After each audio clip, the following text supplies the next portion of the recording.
নমস্কার বন্ধুরা, কথাধারা চ্যানেলে আমি জেবি সকলকে স্বাগত জানাচ্ছি। রবীন্দ্রনাথ ঠাকুর রচিত উপন্যাস শেষের কবিতার দ্বিতীয় পর্বটি শোনার জন্য। আপনাদের যদি ভালো লাগে তাহলে অবশ্যই লাইক, কমেন্ট এবং শেয়ার করবেন, এবং নতুন বন্ধু হলে অবশ্যই আমার চ্যানেলটিকে সাবস্ক্রাইব করে আমার পাশে থাকবেন। তাহলে চলুন শোনা যাক উপন্যাস শেষের কবিতার দ্বিতীয় পর্বটি। সেদিন পিকনিকে গঙ্গার ধারে যখন ওপারের ঘন পুঞ্জীভূত স্তব্ধতার উপরে চাঁদ উঠল, ওর পাশে ছিল লিলি গাঙ্গুলি। তাকেও মৃদুস্বরে বললে, গঙ্গার ওপারে ওই নতুন চাঁদ, আর এপারে তুমি আর আমি। এমন সমাবেশটি অনন্তকালের মধ্যে কোনো দিনই আর হবে না। প্রথমটা লিলি গাঙ্গুলির মন এক মুহূর্তে ছলছলিয়ে উঠেছিল, কিন্তু সে জানতো এই কথাটাই যতখানি সত্য সে বলে বলার কায়দাটুকুর মধ্যেই। তার বেশি দাবি করতে গেলে বুদবুদের উপরকার বর্ণচ্ছটাকে দাবি করা হয়। তাই নিজেকে ক্ষণকালের ঘোর লাগা থেকে ঠেলা দিয়ে লিলি হেসে উঠল, বললে, আমিট, তুমি যা বললে সেটা এত বেশি সত্য যে না বললেও চলতো। এইমাত্র যে ব্যাঙটা টপ করে জলে লাফিয়ে পড়ল, এটাও তো অনন্তকালের মধ্যে আর কোনোদিন ঘটবে না। অমিত হেসে উঠে বললে, তফাৎ আছে লিলি, একেবারে অসীম তফাৎ। আজকে সন্ধেবেলায় ওই ব্যাঙের লাফানোটা একটা খাপ ছাড়া জিনিস, ছেঁড়া জিনিস, কিন্তু তোমাতে আমাতে, চাঁদেতে, গঙ্গার ধারায়, আকাশের তারায় একটা সম্পূর্ণ ঐকতানিক সৃষ্টি, বেটোফেনের চন্দ্রালোক গীতিকা। আমার মনে হয় যেন বিশ্বকর্মার কারখানায় একটা পাগলা স্বর্গীয় শ্যাকরা আছে। সে যেমনি একটি নিখুঁত সুগোল সোনার চক্রে নীলার সঙ্গে হিরে এবং হীরের সঙ্গে পান্না লাগিয়ে এক প্রহরের আংটি সম্পূর্ণ করলে, অমনি দিলে সেটা সমুদ্রের জলে ফেলে, আর তাকে খুঁজে পাবে না কেউ। ভালোই হলো, তোমার ভাবনা রইল না অমিট, বিশ্বকর্মার শ্যাকরার বিল তোমাকে শুধতে হবে না। কিন্তু লিলি, কোটি কোটি যুগের পর যদি দৈবাত তোমাতে আমাতে মঙ্গল গ্রহের লাল অরণ্যের ছায়ায় তার কোনো একটি হাজার ক্রোশী খালের ধারে মুখোমুখি দেখা হয়, আর যদি শকুন্তলা সেই জেলেটা বোয়াল মাছের পেট চিরে আজকের এই অপরূপ সোনার মুহূর্তটিকে আমাদের সামনে এনে ধরে, চমকে উঠে মুখ চাওয়াচাই করব, তারপর কি হবে ভেবে দেখো। লিলি অমিতকে পাখার বাড়ি তাড়না করে বললে, তারপরে সোনার মুহূর্তটি অন্য মনে খসে পড়বে সমুদ্রের জলে, আর তাকে পাওয়া যাবে না। পাগলা শ্যাকরার গড়া এমন তোমার কত মুহূর্ত খসে পড়ে গেছে, ভুলে গেছো বলে তার হিসেব নেই। এই বলে লিলি তাড়াতাড়ি উঠে তার সখীদের সঙ্গে গিয়ে যোগ দিলে। অনেক ঘটনার মধ্যে এই একটা ঘটনার নমুনা দেওয়া গেল। অমিতের বোন শিশি লিশিরা ওকে বলে, অমি, তুমি বিয়ে করো না কেন? অমিত বলে, বিয়ে ব্যাপারটা সকলের চেয়ে জরুরি হচ্ছে পাত্রী, তার নিচেই পাত্র। শিশি বলে, অবাক করলে, মেয়ে তো এত আছে। অমিত বলে, মেয়ে বিয়ে করতো সে পুরাকালে, লক্ষণ মিলিয়ে।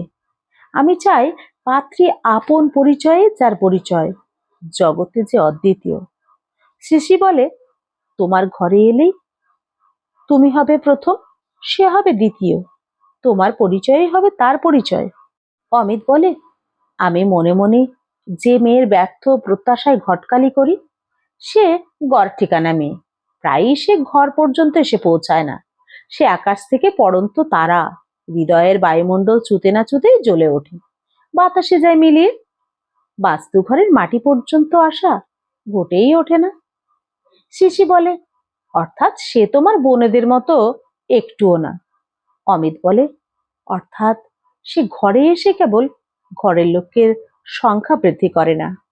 লিসি বলে, আচ্ছা ভাই শিশি, বিমি বোস তো অমির জন্য পথ চেয়ে তাকিয়ে আছে, ইশারা করলে ছুটে এসে পড়ে, তাকে ওর পছন্দ নয় কেন? বলে, তার কালচার নেই। কেন ভাই, সে তো এম এতে বটানিতে ফার্স্ট, বিদ্যেকেই তো বলে কালচার। অমিত বলে, কমল হীরের পাথরটাকেই বলে বিদ্যে, আর ওর থেকে যে আলো ঠিকরে পড়ে তাকেই বলে কালচার। পাথরের ভার আছে, আলোর আছে দীপ্তি। লিসি রেগে উঠে বলে, ইস, বিমি বোসের আদর নেই ওর কাছে? উনি নিজেই নাকি তার যোগ্য? অমি যদি বিমি বোসকে বিয়ে করতে পাগল হয়ে ওঠে, আমি তাকে সাবধান করে দেব, সে যেন ওর দিকে ফিরেও না তাকায়। অমিত বললে, পাগল না হলে বিমি বোসকে বিয়ে করতে চাইবই বা কেন? সে সময়ে আমার বিয়ের কথা না ভেবে উপযুক্ত চিকিৎসার কথা ভেব। আত্মীয় স্বজন অমিতের বিয়ের আশা ছেড়েই দিয়েছে। তারা ঠিক করেছে বিয়ের দায়িত্ব নেবার যোগ্যতা ওর নেই, তাই ও কেবল অসম্ভবের স্বপ্ন দেখে আর উল্টো কথা বলে মানুষকে চমক লাগিয়ে বেড়ায়। ওর মনটা আলে আর আলো, মাঠে বাটে ধাঁধা লাগাতেই আছে। ঘরের মধ্যে তাকে ধরে আনবার জো নেই। ইতিমধ্যে অমিত যেখানে সেখানে হো হো করে বেড়াচ্ছে, ফিরপোর দোকানে যাকে তাকে চা খাওয়াচ্ছে, যখন তখন মোটরে চড়িয়ে বন্ধুদের অনাবশ্যক ঘুরিয়ে নিয়ে আসছে, এখান ওখান থেকে যা তা কিনছে আর একে ওকে বিলিয়ে দিচ্ছে। ইংরেজি বই সদ্য কিনে এ বাড়িতে ও বাড়িতে ফেলে আসছে, আর ফিরিয়ে আনছে না। ওর বোনেরা ওর যে অভ্যাসটা নিয়ে ভারী বিরক্ত, সে হচ্ছে ওর উল্টো কথা বলা। সজ্জন সবাই যা কিছু সর্বজনের অনুমোদিত, ও তার বিপরীত কিছু একটা বলে বসবেই। একদা কোন এক রাষ্ট্রতান্ত্রিক ডেমোক্রেসির গুণ বর্ণনা করছিল। ও বলে উঠল, বিষ্ণু যখন সতীর মৃতদেহ খণ্ড খণ্ড করলেন, তখন দেশ জুড়ে যেখানে সেখানে তার 100-র অধিক পীঠস্থান তৈরি হয়ে গেল। ডেমোক্রেসি আজ যেখানে সেখানে যত টুকরো অ্যারিস্টোক্রাসির পুজো বসিয়েছে, খুদে খুদে অ্যারিস্টোক্রাটে পৃথিবী ছেয়ে গেল। কেউ পলিটিক্সে, কেউ সাহিত্যে, কেউ সমাজে। তাদের কারো গাম্ভীর্য নেই, কেননা তাদের নিজের পরে বিশ্বাস নেই। একদা মেয়েদের পরে পুরুষের আধিপত্যের অত্যাচার নিয়ে কোনো সমাজহিতৈষী অবলা বান্ধব নিন্দা করছিল পুরুষদের।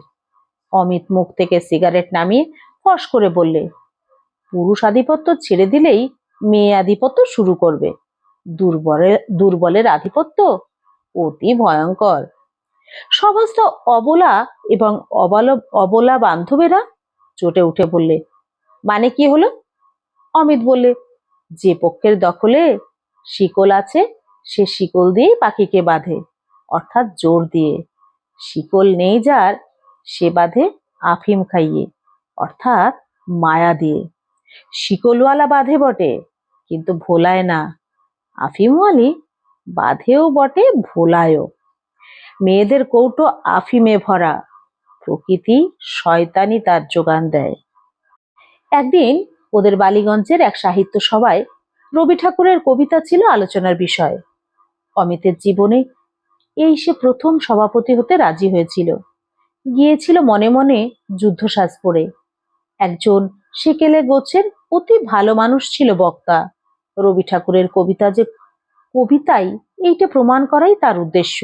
দু একজন কলেজের অধ্যাপক ছাড়া অধিকাংশ সভ্যই স্বীকার করলে প্রমাণটা একরকম সন্তোষজনক। সভাপতি উঠে বললে, কবি মাত্রের উচিত 5-6 বছর মেয়াদে কবিত্ব করা, 25 থেকে 30 পর্যন্ত। এ কথা বলবো না যে পরবর্তীদের কাছ থেকে আরো ভালো কিছু চাই, বলবো অন্য কিছু চাই। ফজলি আম ফুরলে বলবো না আনো ফজলিতর আম, বলবো নতুন বাজার থেকে বড় দেখে আতা নিয়ে এসো তো। হে, ডাব নারকেলের মেয়াদ অল্প, সে রসের মেয়াদ ঝুনো নারকেলের মেয়াদ বেশি, সে শ্বাসের মেয়াদ। কবিরা হলো ক্ষণজীবী, ফিলোজফারের বয়সের গাছ পাথর নেই। রবি ঠাকুরের বিরুদ্ধে সবচেয়ে বড় নালিশ এই যে বুড়ো ওয়ার্ডসওয়ার্থের নকল করে ভদ্রলোক অতি অন্যায় রকম বেঁচে আছে। জম বাতি নিভিয়ে দেবার জন্য থেকে থেকে ফরাস পাঠায়, তবু লোকটা দাঁড়িয়ে দাঁড়িয়েও চৌকির হাতা আঁকড়িয়ে থাকে। ও যদি মানে মানে নিজেই সরে না পড়ে, আমাদের কর্তব্য ওর সভা ছেড়ে দল বেঁধে উঠে আসা। পরবর্তী যিনি আসবেন তিনিও তাল ঠুকাই গর্জাতে গর্জাতে আসবেন যে তার রাজত্বের অবসান নেই। অমরাবতী বাধা থাকবে মর্তে তারই দরজায়। কিছুকাল ভক্তরা দেবে মাল্য চন্দন, খাওয়াবে পেট ভরিয়ে, সাষ্টাঙ্গে প্রণিপাত করবে। তারপরে আসবে তাকে বলি দেবার পুণ্য দিন, ভক্তিবন্ধন থেকে ভক্তদের পরিত্রাণের শুভলগ্ন। আফ্রিকায় চতুষ্পদ দেবতার পুজোর প্রণালী এইরকমই। দ্বিপদী, ত্রিপদী, চতুষ্পদী, চতুর্দশপদী দেবতাদের পুজো এই নিয়মে। পুজো জিনিসটাকে একঘেয়ে করে তোলার মতো অপবিত্র অধার্মিকতা আর কিচ্ছু হতে পারে না। ভালো লাগার এভলিউশন আছে। 5 বছর পূর্বেকার ভালো লাগা 5 বছর পরেও যদি একই জায়গায় খাড়া দাঁড়িয়ে থাকে, তাহলে বুঝতে হবে বেচারা জানতে পারেনি যে সে মরে গেছে। একটু ঠেলা মারলেই তার নিজের কাছে প্রমাণ হবে যে সেন্টিমেন্টাল আত্মীয়রা তার অন্ত্যেষ্টি সৎকার করতে বিলম্ব করেছিল। বোধ করি উপযুক্ত উত্তরাধিকারীকে চিরকাল ফাঁকি দেবার মতলবে। রবি ঠাকুরের দলের এই অবৈধ ষড়যন্ত্র আমি পাবলিকের কাছে প্রকাশ করব বলে প্রতিজ্ঞা করেছি। শেষ করলাম শেষের কবিতার দ্বিতীয় পর্বটি। আপনাদের যদি ভালো লাগে তাহলে অবশ্যই লাইক, কমেন্ট এবং শেয়ার করবেন, এবং নতুন বন্ধু হলে আবার আমার অনুরোধ, আমার চ্যানেলটিকে সাবস্ক্রাইব করে আমার পাশে থাকবেন। সকলকে অনেক অনেক অনেক ধন্যবাদ। সবাই খুব ভালো থাকবেন, সুস্থ থাকবেন।